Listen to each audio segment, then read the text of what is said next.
नमस्कार, एबीपी गंगा के digital bulletin में आपका स्वागत है। मैं हूं नीरज श्रीवास्तव और बात करते हैं गोरखपुर की प्रमुख खबरों की।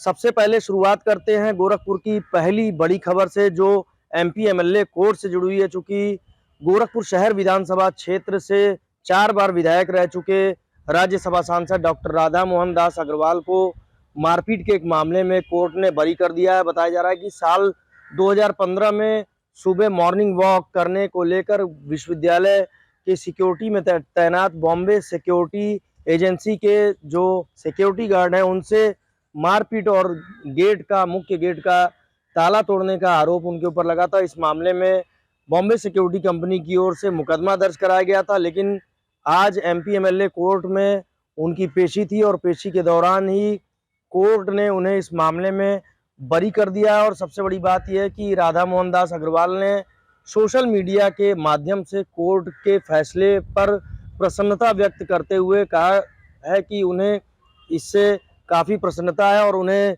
ये उम्मीद भी रही है कि उन्हें इस मामले में न्याय जरूर मिलेगा।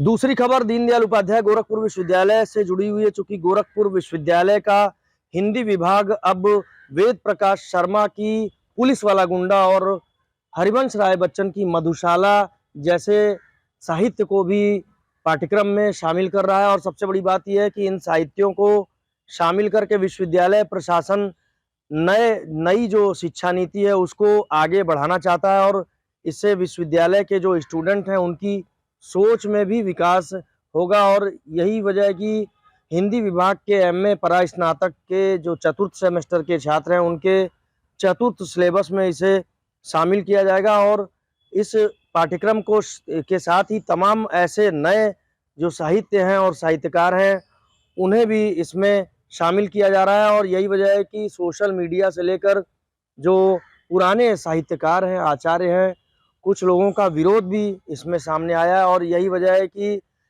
इस हिंदी विभाग के विभागाध्यक्ष दीपक प्रकाश त्यागी जो अध्यक्ष हैं, प्रोफेसर हैं, उनका कहना है कि हमें ऐसे विवादों में पड़ने की ज़रूरत नहीं है और अंतर्राष्ट्रीय स्तर पर तीसरे नंबर की भाषा कही जाने वाली हिंदी के अगर साहित्यों को अगर आगे बढ़ाया जाएगा तो उससे भाषा समृद्ध होगी और इसका जो स्थान है वो भी अंतर्राष्ट्रीय स्तर पर बढ़ेगा। और यही वजह है कि जो विश्वविद्यालय प्रशासन का निर्णय उसे प्रोफेसर दीपक प्रकाश त्यागी के साथ ही विश्वविद्यालय के स्टूडेंट्स भी सही ठहरा रहे हैं और नए सत्र से अब में इन विषयों को, इन साहित्यों को शामिल किया जाएगा। यानी नए सत्र से अब चाहे हरिवंश राय बच्चन की मधुशाला और चाहे वेद प्रकाश शर्मा का पुलिस वाला गुंडा, इसे अब स्टूडेंट पढ़ेंगे। खबर निषाद पार्टी के राष्ट्रीय अध्यक्ष और यूपी सरकार के कैबिनेट मंत्री डॉक्टर संजय निषाद से जुड़ी हुई है। चूंकि निकाय चुनाव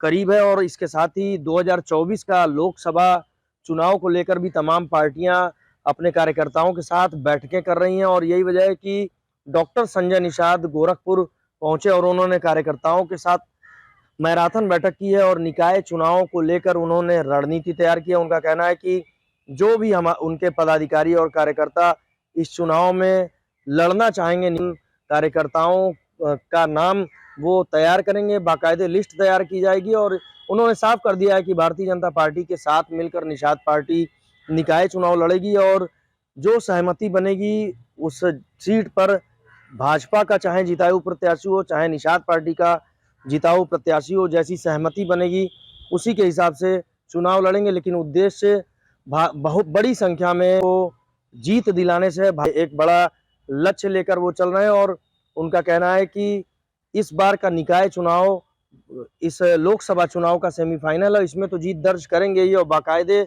2024 के फाइनल में भी एनडीए की सरकार बड़ी जीत दर्ज करेगी।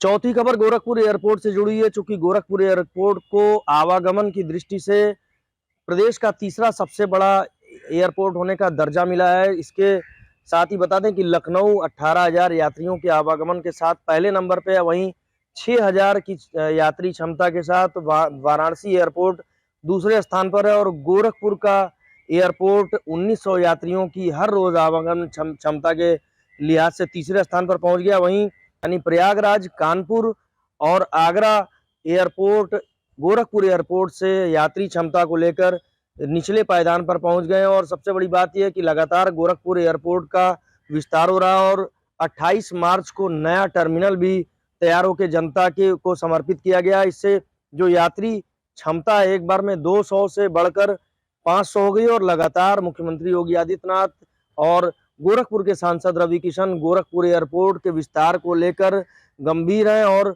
अलग अलग तरह के प्रयास किए जा रहे हैं। पांचवी खबर गोरखपुर विकास प्राधिकरण से जुड़ी हुई है। चूंकि गोरखपुर विकास प्राधिकरण शहर के बीचों बीच स्थित सुमेर सागर ताल का कायाकल्प करने की योजना बना रहा है और इसी महीने इसका काम भी शुरू हो जाएगा। चूंकि 19 एकड़ में फैले हुए इस ताल का कायाकल्प 27 करोड़ रुपए की लागत से किया जाना है। और सबसे बड़ी बात यह है कि 1.5 किलोमीटर लंबा जॉगिंग ट्रैक भी बनाया जाएगा और इसके साथ ही इसे अतिक्रमण मुक्त भी किया जाना है। चूंकि सुमेर सागर ताल की काफी जमीनों पर बरसों से अतिक्रमण है और इस अतिक्रमण को मुक्त कराने के लिए जीडीए नगर निगम की मदद भी लेगा। और इसके साथ ही जब ये ताल ये उभर कर सामने आएगा तो पर्यटन की दृष्टि से भी काफी महत्व बढ़ जाएगा। और चूंकि शहर के बीच में स्थित है तो शहर के बीचों बीच रहने वाले लोगों के लिए सुबह और शाम टहलने और पर्यटन की दृष्टि से काफी महत्वपूर्ण ये स्थल हो जाएगा। और इसके साथ ही यहाँ पर फूड पार्क भी बनाया जाएगा, यानी यहाँ पर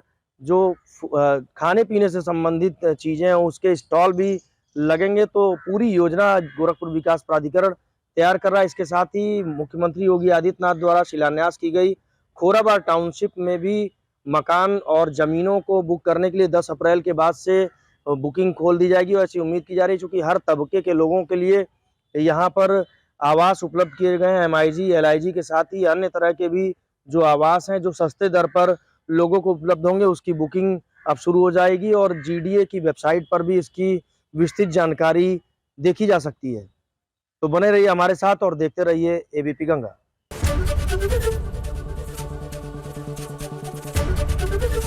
ABP गंगा, खबर आपकी, जुबान आपकी।